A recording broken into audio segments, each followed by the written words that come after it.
အားလုံးပဲမင်္ဂလာပါဒီနေ့ကတော့ Grade C သင်္ချာ1အခန်း3ရဲ့3.2အပိုင်းကိန်းဆိုင်ရာဂုဏ်သတ္တိများကိုအသုံးပြု၍အပိုင်းကိန်းများပါဝင်သောကိန်းတန်းများကိုရှင်းခြင်းကိုသင်ကြားပေးမှာဖြစ်ပါတယ်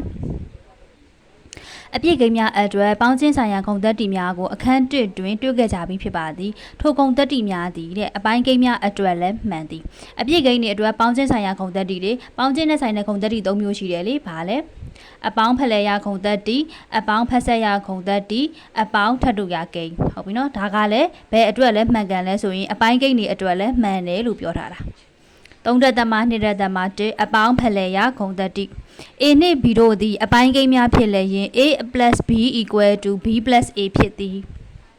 အပိုင်းကိန်းမှာလည်းထိုနည်း၎င်းပဲ2ပိုင်း1ပိုင်းအပေါင်း3ပိုင်း2ပိုင်းညီမျှခြင်း6ပိုင်း3ပိုင်းအပိုင်း6ပိုင်း4ပိုင်းညီမျှခြင်း6ပိုင်း9ပိုင်း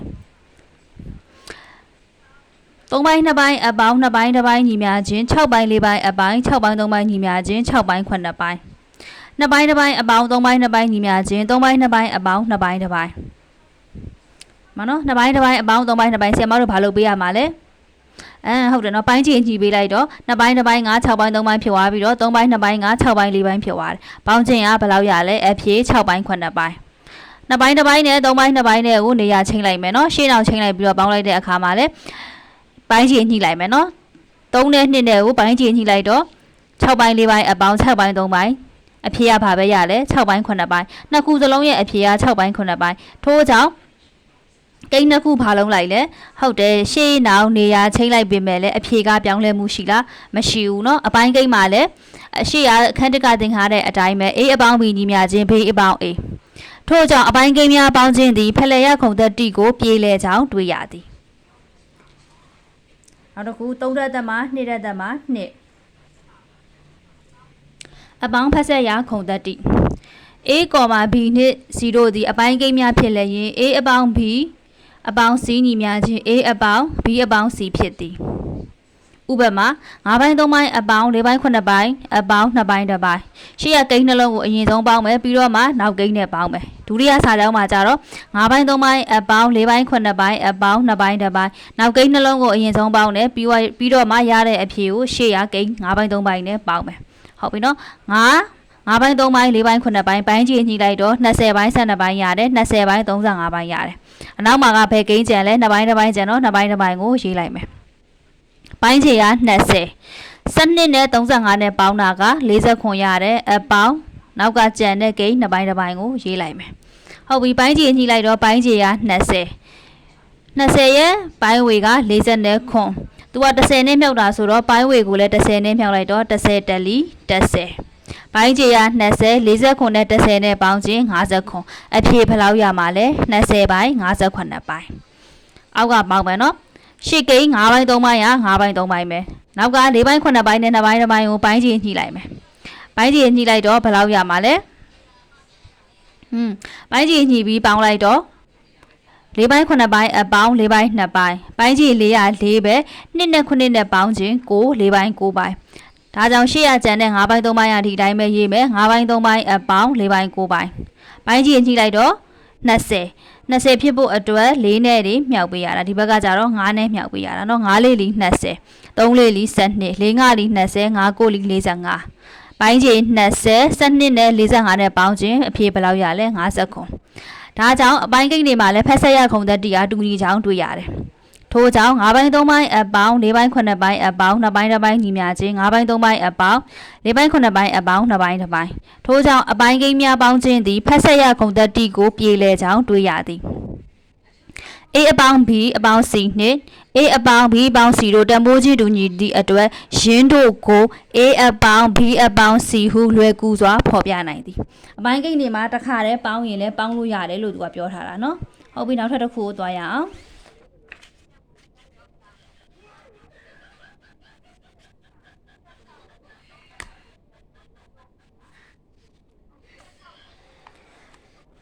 ဖလှယ်ရဂုဏ်သတ္တိနှင့်ဖက်ဆက်ရဂုဏ်သတ္တိများအရာကိန်း3ခုသို့မဟုတ်3ခုထက်ပိုသောအပိုင်းကိန်းများကိုပေါင်းရာတွင်မည်သည့်အစီအစဉ်နှင့်မဆိုပေါင်းနိုင်သည် ပုံစံအတွက်နှစ်2ပိုင်းတစ်ပိုင်းအပေါင်း6အပေါင်း1 5ပိုင်း3ပိုင်းကိုရှင်းပါဟုတ်ပြီမေခွန်းကိုပြန်ကူးလိုက်တယ်နှစ်2ပိုင်းတစ်ပိုင်းအပေါင်း6အပေါင်း1 5ပိုင်း3ပိုင်းညီမျှခြင်းအရင်ဆုံးဆရာမတို့ကရှေ့ကိန်း2ခုကိုပေါင်းလိုက်တယ်ပေါင်းလိုက်တော့ပြည့်ကိန်းချင်းဖြစ်တဲ့2နဲ့6နဲ့ကိုပေါင်းလိုက်တော့8ရတယ်အပိုင်းကိန်း2ပိုင်းတစ်ပိုင်းကိုသူ့ဘာသူပြန်ရေးတယ်အပေါင်းပြီးနောက်က1 5ပိုင်း3ပိုင်းကိုရေးလိုက်တယ်ဒီကိန်းရော2ခုမှာဆိုလို့ရှိရင်အပြည့်ကိန်းဖြစ်တဲ့8နဲ့1နဲ့ကိုအရင်ဆုံးရှေ့မှာထုတ်ပြီးတော့ပေါင်းလိုက်မယ်ပြီးတော့မှ2ပိုင်းတစ်ပိုင်းနဲ့5ပိုင်း3ပိုင်းနဲ့ကိုအပိုင်းကိန်းချင်းချင်းပေါင်းလိုက်မယ်8နဲ့1နဲ့ပေါင်းခြင်း9 2ပိုင်းတစ်ပိုင်းနဲ့5ပိုင်း3ပိုင်းနဲ့ကိုပိုင်းချင်းညှိလိုက်တော့10ပိုင်း5ပိုင်းအပေါင်း10ပိုင်း6ပိုင်းရတယ်ဒါကြောင့်9 10ပိုင်း17ပိုင်း9က9ပဲအနောက်က10ပိုင်း17ပိုင်းကဘာဖြစ်နေရလဲအပိုင်းကိန်း2ဖြစ်နေတဲ့အတွက်ကိန်းရောပြောင်းဝင်မယ်နော်အပိုင်းကိန်းရောပြောင်းလိုက်တော့1 10ပိုင်းတစ်ပိုင်းရှေ့က9နဲ့1နဲ့ပေါင်းလိုက်တော့10အနောက်က10ပိုင်းတစ်ပိုင်းက10ပိုင်းတစ်ပိုင်းပဲ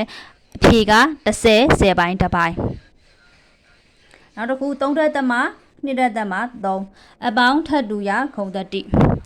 A ဒီအပိုင်းကိန်းတစ်ခုဖြစ်လည်းရင် A အပေါင်း3ညညီမျှခြင်း3ညအပေါင်း A ညီမျှခြင်း A ဖြစ်သည်တဲ့9ပိုင်း4ပိုင်းအပေါင်း3ည4ပိုင်း9ပိုင်းအပေါင်း3ည4ပိုင်း9ပိုင်း4ပိုင်းနဲ့3ညကိုပြောင်းလိုက်တော့9ပိုင်း3ညပိုင်းပေါင်းရင်လည်းအဖြေဘယ်လောက်ပဲရလဲ4ပိုင်း9ပိုင်းပဲရတယ်ဟုတ်ပြီ3ညအပေါင်းအရှိအနောက်လှည့်ပြီးတော့ပြောင်းကြည့်မယ်အဖြေပါပဲရလဲ9ပိုင်း4ပိုင်းပဲရတယ်ထို့ကြောင့်3ညသည်အပိုင်းကိန်းများအတွက်အပေါင်းထပ်တူရကိန်းဖြစ်သည်ဟုတ်ပြီနော်အပြည့်ကိန်းတွေအတွက်လည်းဂုဏ်သက်တိတွေကဒါပဲအပိုင်းကိန်းအတွက်လည်းဂုဏ်သက်တိတွေကဒါပဲအဲဆိုခြေတို့က3ထပ်သက်မှ2ကိုတွက်ရအောင်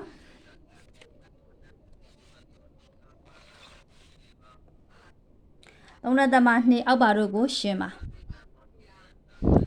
3ပိုင်း2ပိုင်းအပေါင်း12ပိုင်း5ပိုင်းဟုတ်ပြီနော်ဒီမှာဆိုလို့ရှိရင်ဆရာမတို့က3ကိုဘာဖြစ်အောင်လုပ်လို့ရလဲ3ကို12ဖြစ်အောင်လုပ်ဖို့အတွက်ဆိုလို့ရှိရင်4နဲ့မြောက်ပေးရတယ်ဟုတ်ပြီဒါကြောင့်3လေးလီ12 2လေးလီ8အနောက်က12ပိုင်း5ပိုင်းကပြောင်းစရာမလိုတော့ဘူးဟုတ်ပြီအဲ့တော့12ပိုင်း8ပိုင်းနဲ့12ပိုင်း5ပိုင်းနဲ့ပေါင်းလိုက်တော့12ပိုင်းဘယ်နှပိုင်းရမှာလဲ9နဲ့8နဲ့ပေါင်း73 12ပိုင်း73ပိုင်းသူကဘာဖြစ်နေလဲကိန်းရောအပိုင်းကိန်း2ဖြစ်နေတဲ့အတွက်ကိန်းရောပုံစံပြောင်းပေးလိုက်မယ်ပိုင်းခြေ12က12ပဲ73ကို12တက်လီ12ဝင်လိုက်မယ်73နဲ့က12ကိုနှုတ်တော့1ကျန်မယ်အဖြေက1 12ပိုင်းတစ်ပိုင်းနံပါတ်2 6ပိုင်း5ပိုင်းအနှုတ်12ပိုင်း5ပိုင်း6ပိုင်း5ပိုင်းနဲ့ကနေပြီးတော့12ပိုင်း5ပိုင်းကိုနှုတ်ပေးမယ်ဟုတ်ပြီပိုင်းခြေညှိမယ်6ကိုဘာဖြစ်အောင်လုပ်လို့ရလဲ12ဖြစ်အောင်လုပ်လို့ရတယ်ပိုင်းခြေကို2နဲ့မြောက်ရင်ပိုင်းဝေကိုလည်း2နဲ့မြောက်ရမယ်တော့6နဲ့လီ12 5နဲ့လီက10အနှုတ်12က12ပဲအပေါ်ကပိုင်းဝေက9ပိုင်းခြေ12 10တဲ့က9ကိုနှုတ်9ကိန်းကအရှင်းဆုံးပုံစံလည်းဖြစ်သွားပြီအပိုင်းကိန်းစစ်လည်းဖြစ်သွားပြီဆိုရင်ပြောင်းစရာမလိုတော့ဘူးနောက်တစ်ခုနံပါတ်3နံပါတ်3 8 2ပိုင်းတစ်ပိုင်းအနှုတ်6 5ပိုင်းတစ်ပိုင်းဟုတ်ပြီနော်ဆရာမက8ကအပြည့်ကိန်း2ခုကိုထုတ်လိုက်မယ်8အနှုတ်6အနှုတ်ဆိုတဲ့အတွက်8ထဲက6ကိုနှုတ်ပေးရမယ်ပြီးရင်အပိုင်းကိန်းဖြစ်တဲ့2ပိုင်းတစ်ပိုင်းနဲ့ကနေ5ပိုင်းတစ်ပိုင်းကိုလည်းနှုတ်ပေးရမယ်8ထဲက6ကိုနှုတ်အဖြေဘယ်လောက်ရမှာလဲအဖြေ2အလဲမှာအပေါင်းလက္ခဏာ2ပိုင်းတစ်ပိုင်းနဲ့5ပိုင်းတစ်ပိုင်းကိုပိုင်းခြေညှိလိုက်တော့အငယ်ဆုံးပုံစံတို့ကိန်းရ10 2ကို10ဖြစ်ဖို့9နဲ့မြောက်ကမယ်1ကိုလည်း9နဲ့မြောက်ကမယ်9ကို10ဖြစ်ဖို့2နဲ့မြောက်ကမယ်ပိုင်းဝေကိုလည်း2နဲ့မြောက်ကမယ်ဟုတ်ပြီ2 5လီ10 5တက်လီ9အနှုတ်9နဲ့လီ10 2တက်လီ2အရှိရ2အပေါင်းပိုင်းခြေရ10 9တဲ့က2ကိုနှုတ်3ဒါကြောင့်အဖြေက2 10ပိုင်း3ပိုင်းဟုတ်ပြီနံပါတ်4ကိုကြည့်ရအောင်နံပါတ်4 2ပိုင်းတစ်ပိုင်းအပေါင်း3ပိုင်းတစ်ပိုင်းအပေါင်း4ပိုင်းတစ်ပိုင်းဟုတ်ပြီနော်ဆရာမအိမ်မှာဘာလို့မလဲဆိုလို့ရှိရင်2နဲ့4နဲ့ကိုရှေ့ကိုဆွဲထုတ်လိုက်မယ်အပြေကိန်းတွေဖြစ်တဲ့2နဲ့4နဲ့ကိုရှေ့ကိုဆွဲထုတ်လိုက်တော့2အပေါင်း4လက္ခဏာကအပေါင်းနေပြီပဲဆိုတဲ့အတွက်အလဲမှာအပေါင်းပါမယ်အပိုင်းကိန်းတွေဖြစ်တဲ့2ပိုင်းတစ်ပိုင်းအပေါင်း3ပိုင်းတစ်ပိုင်းအပေါင်း4ပိုင်းတစ်ပိုင်းကိုနောက်မှသီးသန့်ထားလိုက်မယ်2နဲ့4နဲ့ပေါင်းခြင်းဘယ်လောက်ရမှာလဲ6အပေါင်းအကုန်လုံးရဲ့အငယ်ဆုံးပုံစံတို့ကိန်းရ12ဆိုတဲ့အတွက်2ကိုလည်း6နဲ့မြောက်မယ်ပိုင်းဝေကိုလည်း6နဲ့မြောက်မယ်3ကို4နဲ့မြောက်မယ်ပိုင်းဝေကိုလည်း4နဲ့မြောက်မယ်4ကို3နဲ့မြောက်မယ်ပိုင်းဝေကိုလည်း3နဲ့မြောက်မယ်2 6လီ12 အပေါ်က6အပေါင်း3လေးလီ12 4တက်လီ4အပေါင်း4 3လီ12 3တက်လီ3ရှေ့က6က6ပဲ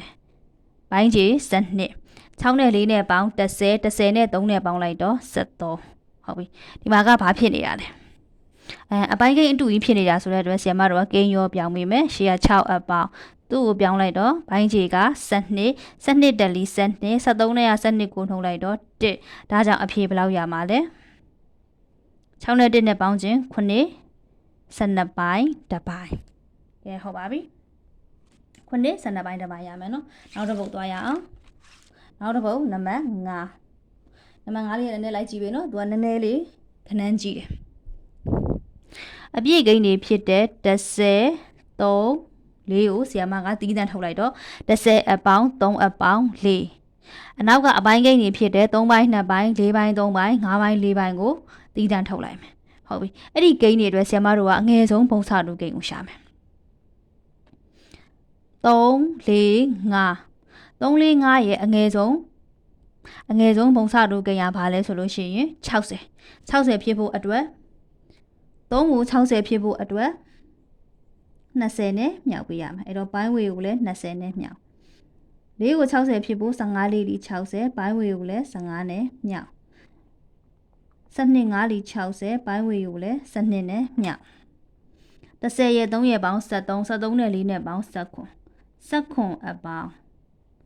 ပိုင်းဝေက60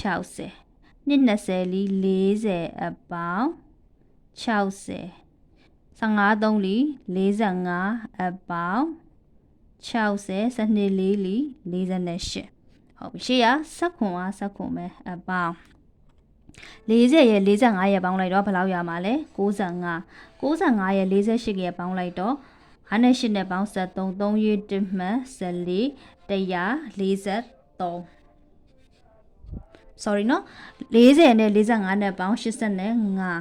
အဲ့တော့133ရပါနော်အဖြေကပိုင်းကြီးက60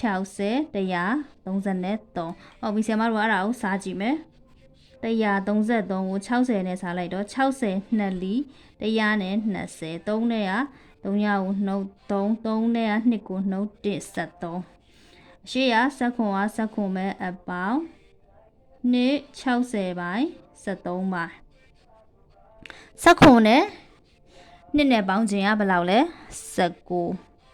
60ရ60အပေါ်က73ဒါကြောင့်အဖြေက19ပိုင်း19 60ပိုင်း73ပိုင်းရမှာပါနံပါတ်6ကိုသွားရအောင်နော်နံပါတ်6က9အပေါင်း9ပိုင်း9ပိုင်းအပေါင်း20ပိုင်း4ပိုင်းဟုတ်ပြီအဲဆိုလို့ရှိရင်ဒီချက်ကဒီရှေ့အပြည့်ကိန်းကိုတီးတန်းထုတ်လိုက်မယ်ထုတ်ပြီးသွားလို့ရှိရင်အနောက်ကဖယ်ကိန်း2ခုကိုပေါင်းလိုက်မလဲအပိုင်းကိန်း2ခုကိုပေါင်းလိုက်မယ်9အပေါင်း9ပိုင်း9ပိုင်းအပေါင်း20ပိုင်း4ပိုင်း9က9ပဲအပေါင်း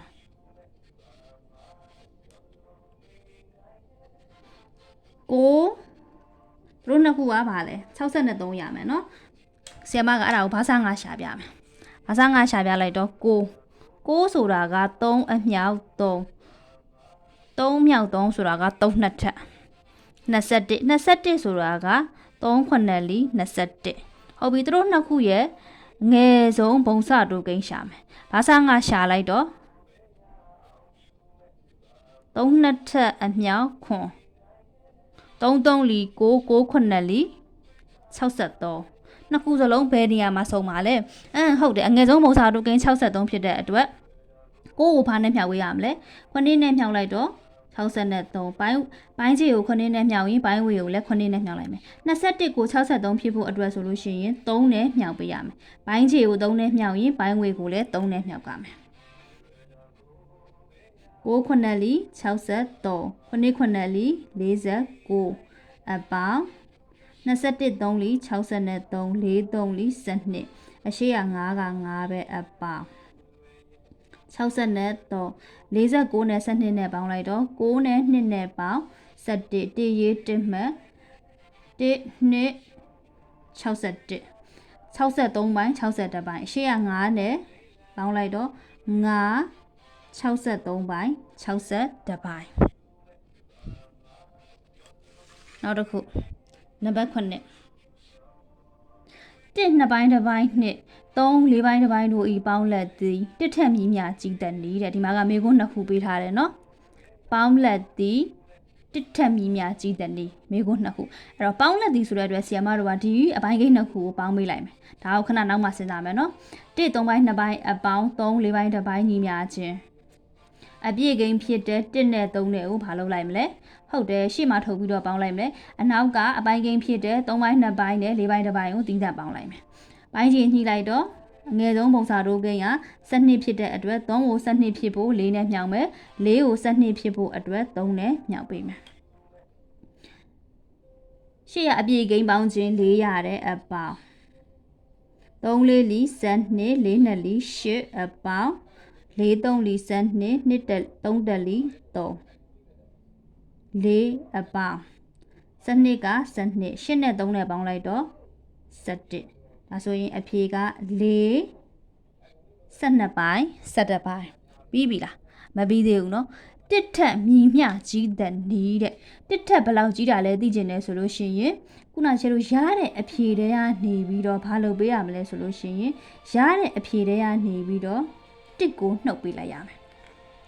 ဒါကြောင့်ရတဲ့အဖြေက4 12ပိုင်းတစ်ပိုင်းရတယ်အဲ့ထဲတွေကနေပြီးတော့တစ်ကိုနှုတ်လိုက်မယ်ဟုတ်ပြီအပြည့်ကိန်းဖြစ်တဲ့4တဲ့ကတစ်ကိုနှုတ်ဘယ်လောက်ရမှာလဲ3အနောက်ကဘာကြံမလဲဟုတ်တယ်အပိုင်းကိန်း12ပိုင်း17ပိုင်းကြံမယ်ဒါကြောင့်1 3ပိုင်း2ပိုင်း2 3 4ပိုင်းတစ်ပိုင်းတို့ဤပေါင်းလက်သည်တစ်ထက်ဘယ်လောက်ကြီးမှာလဲ3 12ပိုင်း17ပိုင်းကြီးပါသည်လို့ဖြေပေးရမယ်နောက်တစ်ခုနံပါတ်8 16ပိုင်း17ပိုင်းနှင့်12ပိုင်း5ပိုင်းတို့ဤခြားနာခြင်းဟုတ်ပါနော်ခြားနာခြင်းဆိုတာကဒီလိုငငယ်တွေကသင်ပြီးသားခြားနာခြင်းကိုလိုချင်ရင်ဘာလုပ်ပေးရမှာလဲဟုတ်တယ်နှုတ်ပေးရမှာခြားနာခြင်းဒီတစ်အောင်မြည်မြငယ်တဲ့နီးတဲ့နော်မေခွန်း2ခုမေးထားတယ်ခြားနာခြင်းဆိုတဲ့အတွက်ပေးထားတဲ့အပိုင်းကိန်း2ခုကိုနှုတ်လိုက်မယ်တစ်အောင်မြည်မြငယ်တဲ့နီးကနောက်မှထပ်စဉ်းစားမယ်16ပိုင်း17ပိုင်းနဲ့12ပိုင်း5ပိုင်းကိုနှုတ်လိုက်မယ်နှုတ်လိုက်တော့16နဲ့12နဲ့ကိုဆရာမတို့အငယ်ဆုံးပုံစံတို့ကိန်းရှာမယ်16ဆိုတာက2 8လီ16နှစ်ကနှစ်ပဲ8ဆိုတာက2 4လီ8တော့နှစ်နှစ်ခါရေးလိုက်မယ်4ဆိုတာက2အမြောင်2ဒါကြောင့်အဖြေက2 4တက်ရပါပြီဟုတ်ပြီ16အတွက်ရှာပြီးွားပြီဆိုလို့ရှိရင်12အတွက်ရှာမယ်12ဆိုတာက2 6လီ12နှစ်အမြောင်6ဆိုတာက2 3လီ6ဒါကြောင့်သူ့ရဲ့ထပ်ကိန်းနဲ့ရေးလိုက်တော့2နှစ်ထပ်အမြောင်3အငယ်ဆုံးဘုံစတိုးကိန်းဘာစာငါကိုရှာလိုက်တော့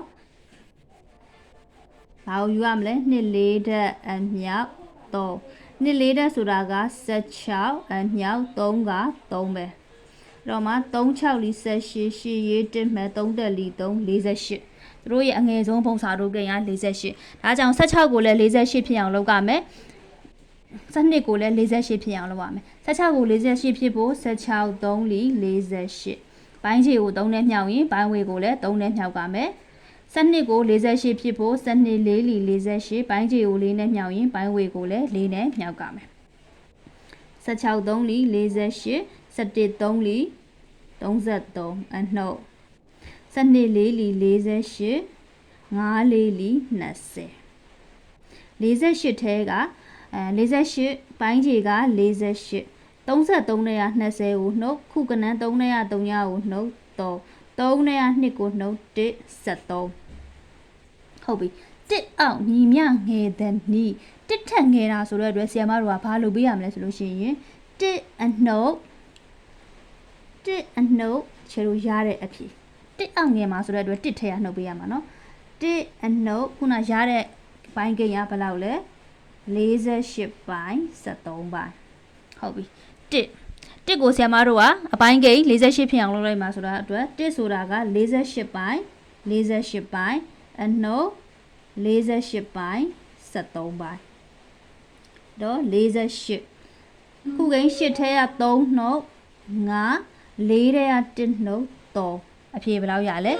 48ပိုင်း35ပိုင်းဒါဆိုရင် 16ပိုင်း17ပိုင်းနဲ့12ပိုင်း5ပိုင်းတို့ဤခြားနာခြင်းသည်တစ်အောက်ဘလောက်ငယ်မှာလဲ48ပိုင်း35ပိုင်းငယ်မှာပါနောက်တစ်ခုနံပါတ်9ကိုကြည့်ရအောင်နံပါတ်9 24ပိုင်း73ပိုင်းနဲ့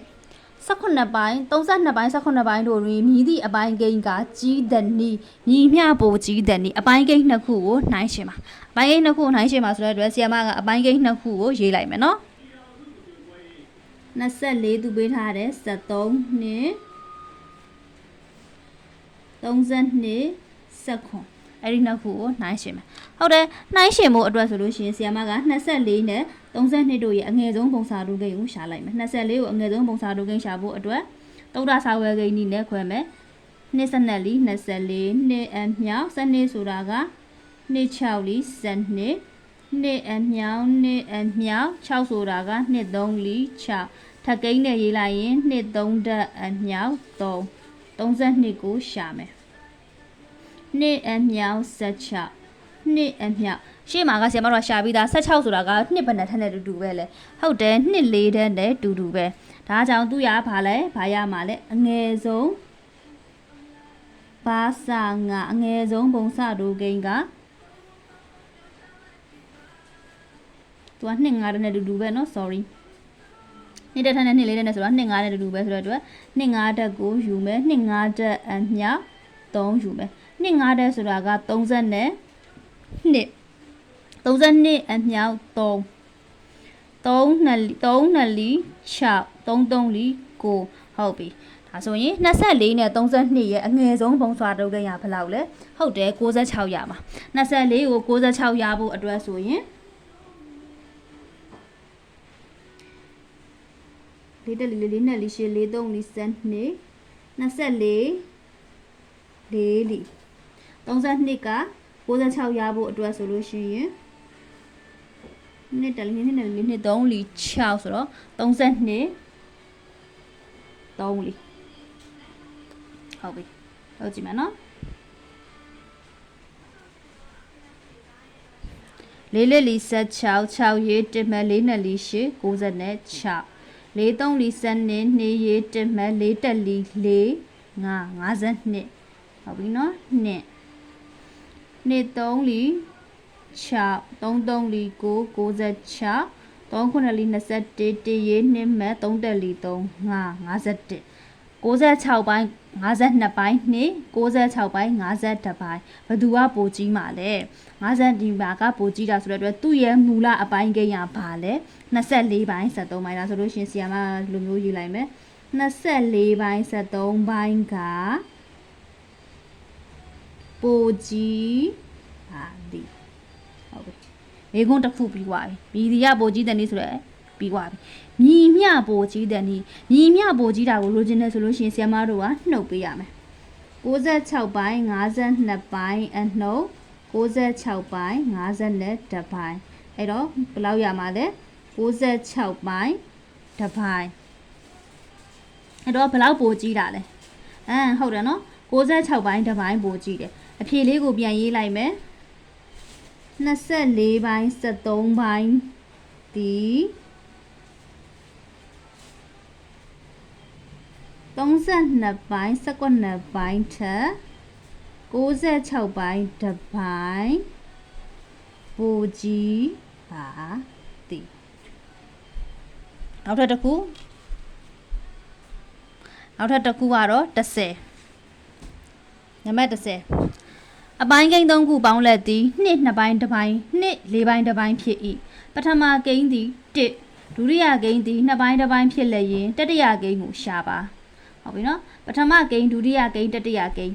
ကိန်း3ခုပေါင်းခြင်းကဘယ်လောက်ရတာလဲ2ပိုင်းတစ်ပိုင်းပထမကိန်းနေရာမှာ1လို့ထည့်လိုက်မယ်ဆီယမပြီးအပေါင်းဒုတိယကိန်းနေရာမှာ2ပိုင်းတစ်ပိုင်းလို့ထည့်လိုက်မယ်အပေါင်းတတိယကိန်းရဆီယမတို့ဘာဖြစ်ချင်တာလဲ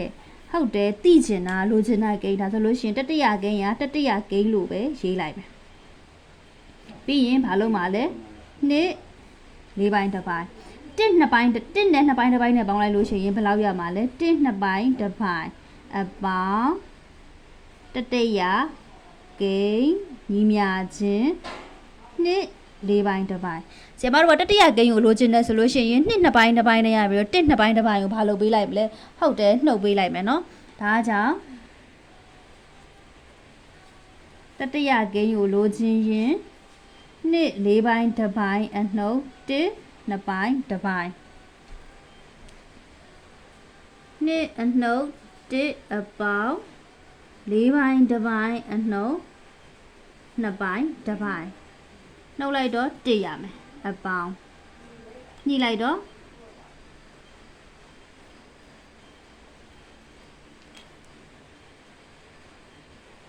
4ပိုင်း1ပိုင်းအနှုတ်4ပိုင်း2ပိုင်း4ပိုင်း1ပိုင်းနဲ့ကနေပြီးတော့4ပိုင်း2ပိုင်းနှုတ်လို့ရလားမရဘူးဒါဆိုလို့ရှိရင်ဆရာမတို့ကဒီ801ကိုသွားပြီးတော့ဘာလုပ်ပေးရမလဲ801ကိုသွားပြီးတော့အကူအညီခေါ်ရမယ်ခေါ်လိုက်တော့1ဆိုတာကဘာနဲ့အတူတူပဲလဲအကုန်လုံးနဲ့ပိုင်းခြေတူအောင်ညှိလိုက်မယ်ဆိုလို့ရှိရင်4ပိုင်း4ပိုင်းအပေါင်း4ပိုင်း1ပိုင်းအနှုတ်4ပိုင်း2ပိုင်းဒါဆိုလို့ရှိရင်တို့နှစ်ခုပေါင်းခြင်းဘယ်လောက်ရမှာလဲတို့နှစ်ခုကိုဝင်းခတ်လိုက်မယ်ဒီ4ပိုင်း4ပိုင်းဆိုတာက1ကဆင့်တက်လာတာနော်4ပိုင်း5ပိုင်းအနှုတ်4ပိုင်း2ပိုင်းဒါဆိုရင်ပိုင်းခြေက4 5တဲ့က2ကိုနှုတ်လိုက်တော့3အဖြေဘယ်လောက်ရမှာလဲတတိယဂိမ်းရဲ့အဖြေကဘယ်လောက်ရမှာလဲ4ပိုင်း3ပိုင်းရမှာပါ